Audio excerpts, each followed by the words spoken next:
Hello friends, Anuradha Odia tips channel को आपण मानक बहुत बहुत स्वागत। ग्रीष्म ऋतु में समस्ते तरभुज खाया को पसंद करती। यही फल 90% अधिक पानी मिलता है, जहाँ ग्रीष्म ऋतु में शरीर को हाइड्रेट रखापी आवश्यक। तरभुजर स्वाद घर पिला बुढ़ा पर्यंत समस्ते पसंद करती, किंतु प्रश्न होची गर्भावस्था यह खाଇବା ठीक कि? गर्भावस्था कौन खाଇବା उचित एवं कौन न खाଇବା उचित से विषय महिला मन में अनेक प्रश्न उठे। तो से गोटे हूँ कि तरभुज खाଇବା ठीक कि नाही। तो चलतु जानिबा आज यही वीडियो रे।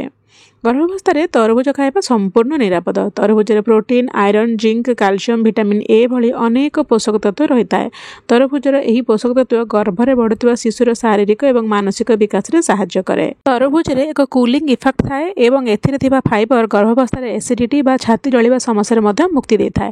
तरभुज 90% अधिक जलीय अंश थाए, तेणु यह शरीर को हाइड्रेट रखे। जदि महिला माने ग्रीष्म ऋतु तरभुज सेवन करती तेबे शरीर में जल अभाव पूर्ण पारे। यही फलर पुष्टिकर तत्व गर्भावस्था होता शारीरिक फुलारू मुक्ति देता है। प्रकृत में तरभुज शिरार रक्त प्रवाह को उन्नत कर साहाय्य करे, जहाँ फुला दूर करे। तरभुज विटामिन एवं खनिज पदार्थ मिलता है, जहाँ रोग प्रतिरोधक शक्ति को सुदृढ़ कर साहाय्य करे। गर्भावस्था जो महिला मान को बारंबार ज्वर भली समस्या हुए, से निश्चित भाव में तरभुज खाଇବା उचित। गर्भावस्था हार्मोन परिवर्तन हेतु हाड़ जंत्रणा एवं मांसपेशी क्रैम्प को बहुत साधारण भाव विवेचना करा जाए। एपरी परिस्थिति में जदि तरभुज सेवन करा जाए तेबे यही समस्या मुक्ति पाइबार साहाय्य करे।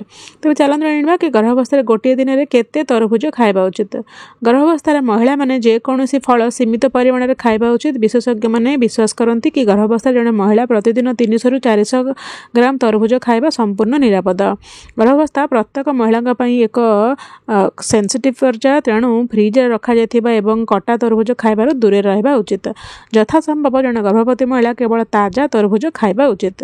यह ताजा तरभुजर रस को आपण नहीं पारे। आशा करुच्ची ए वीडियो आपको भल लगी। जदि वीडियो भल लगी था लाइक करेंगे और अन्य मन सहित शेयर करेंगे।